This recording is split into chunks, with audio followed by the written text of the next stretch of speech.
الثالث الوجود اللفظی، تیسرا جو وجود کی 4 قسموں میں سے اور 4 جو وجود ہیں ان کی 4 صورتوں میں سے تیسری جو صورت ہے وجود کی وہ وجود لفظی ہے، کہ الفاظ کی صورت میں کسی چیز کا وجود میں آنا، الفاظ کی صورت میں کسی چیز کا وجود رکھنا۔ مثلا جب ہم کہتے ہیں قلم، قلم کا ایک وجود خارجی ہے، اور قلم کو دیکھنے کے ساتھ جو عقل کے اور ذہن کے اندر صورت بنتی ہے وہ قلم کا وجود ذہنی ہے۔ اگر لفظ قلم کو ہم لکھ دیں تو یہ لفظ قلم کا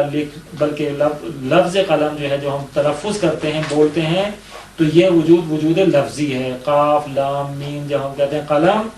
اور جب اس کو تلفظ کرتے ہیں یہ جو لفظ ہے قاف لام میم کا مجموعہ یہ اس کا وجود لفظی ہے۔ اور جب اس قلم کو ہم کسی چیز پر لکھ دیں قاف لام میم کی صورت میں ترکیب دے کر تو یہ اس کا وجود قطعی ہو جائے گا جو بعد میں بیان ہوگا۔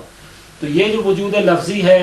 اس کو بیان کر رہے ہیں کہ بیان ہو، اس کا بیان یہ ہے کہ ان الانسان لما کان اجتماعیا بالطبع ومضطرا للتعامل والتفاهم مع باقی افراد نوعه، کہتے ہیں کہ بیان اس کا یہ ہے کہ جب ہم نے یہ بیان کر دیا جان لیا کہ انسان اجتماعی طور پر جو ہے زندگی گزارتا ہے، اور یہ جو انسان کا اجتماعی ہونا ہے بالطبع ہے، طبیعتاً ہے، انسان کو اللہ تعالیٰ نے طبعاً اجتماعی خلق فرمایا ہے۔ ایسا نہیں ہے کہ انسان جو ہے طبعاً اجتماعی نہ ہو، بلکہ ناگزیر طور پر طبعاً انسان معاشرتی اور اجتماعی اور سماجی مخلوق ہے۔ تو یہ جو ہے ان الانسان لما کان اجتماعیا بالطبع کہ جب انسان جو ہے طبیعتاً اجتماعی ہے وہ مضطرا اور مجبور ہے، ناگزیر ہے اس کے لیے،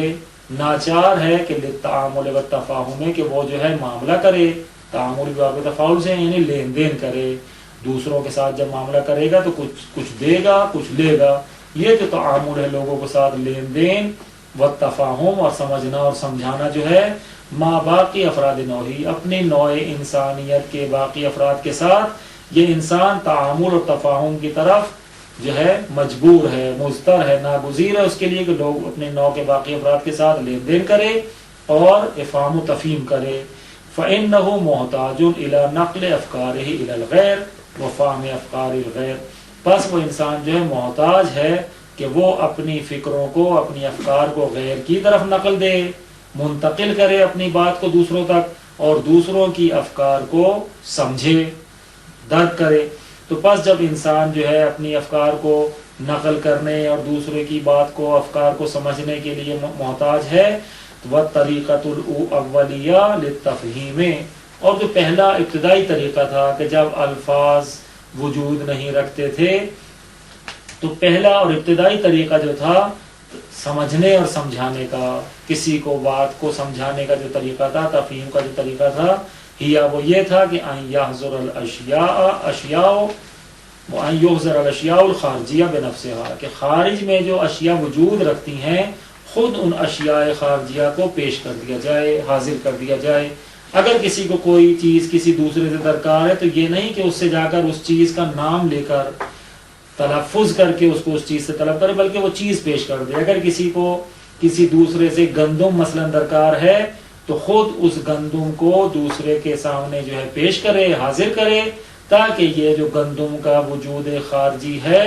یہ تفہیم کے لیے مددگار ثابت ہو۔ تو ابتدائی طریقہ جو تفہیم کا تھا وہ یہ تھا کہ ہاں یحضر الاشیاء الخارجیہ، کہ اشیاء خارجیہ کو جو ہے پیش کرے بنفسها، خود اشیاء خارجیہ کو جو ہے پیش کر دے۔ کس لیے پیش کرے؟ لیحس بها الغیر، تاکہ غیر اس کو جو ہے محسوس کر لے، درک کر لے، باحد الحواس، اپنے حواس پنجگانہ میں سے کسی حس کے ساتھ، جس چیز کے ساتھ بھی اس کا حس کا تعلق ہو سکتا ہے، اس حس کے ذریعے سے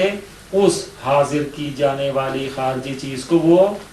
محسوس کر لے دوسرا شخص، فیدرکھا، اور پس جب محسوس کر لے گا تو اس شے کو درک کر لے گا۔ تو یہ جو ہے ابتدائی طریقہ تھا، لیکن ہم دیکھیں گے اس طریقے میں کتنی زحمت، مشقت اور کتنی جو ہے تکلیف ہے۔ ہر انسان ہر چیز کو ہر وقت پیش نہیں کر سکتا، ولیکن ھذہ الطریقہ، لیکن یہ والا جو طریقہ ہے یعنی اشیاء خارجیہ کو خود پیش کر دینا، یہ والا طریقہ جو ہے من التفہیم، سمجھانے سے، تکلف کثیرا من لینا، زحمت سے، مشقت سے اس میں تکلف اور مشقت بہت زیادہ ہے، اس میں جو زحمت ہے وہ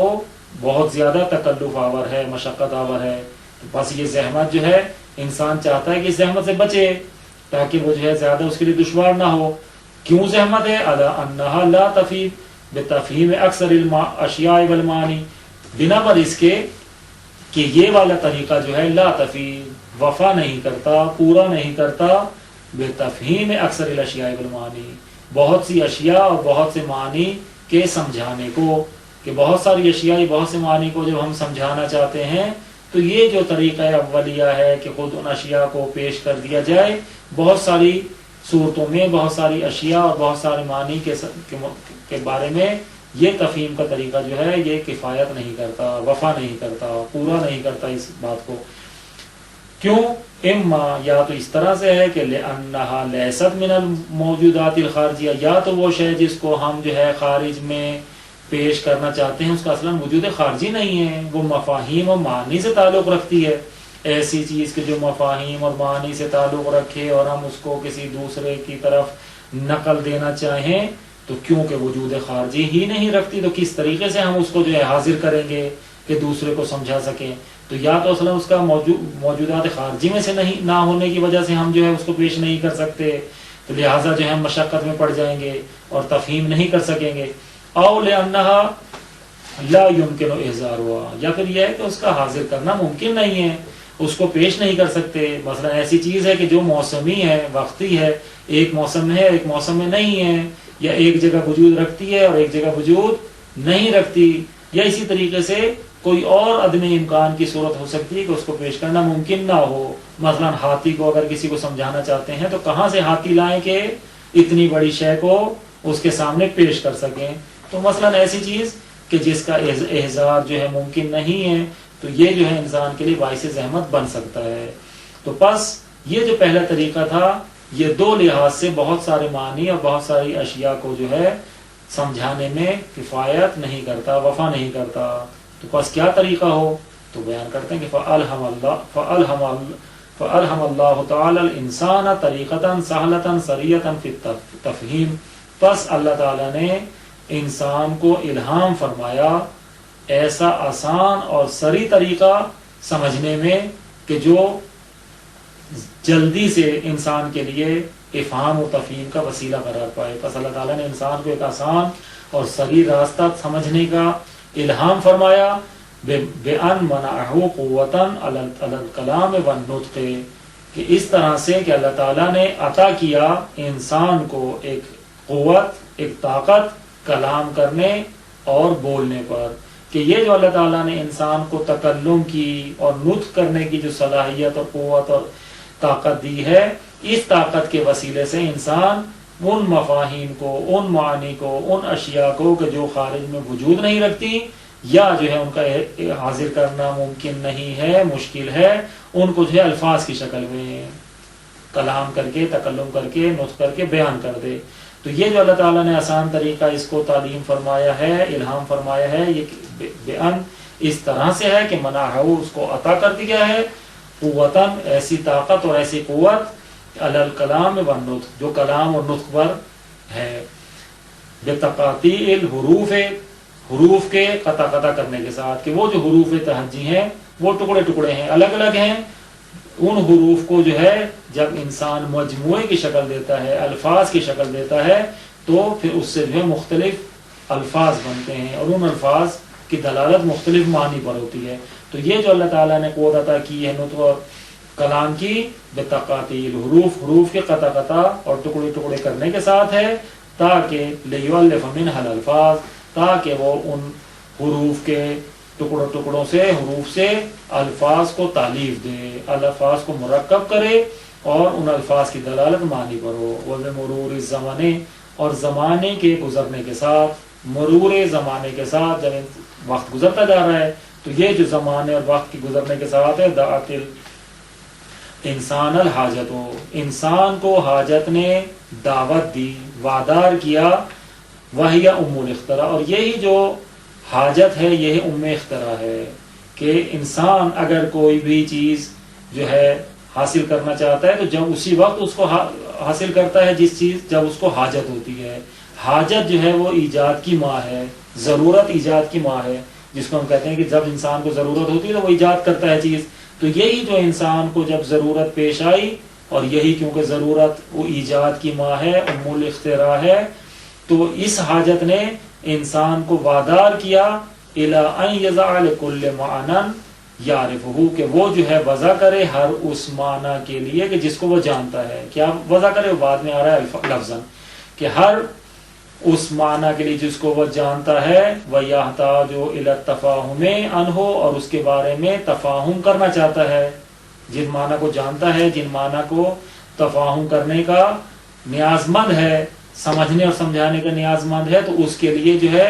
وضع کرے لفظاً خاصاً. یضع کا مفعول ہے کہ اِلیٰ یضع لفظاً خاصاً.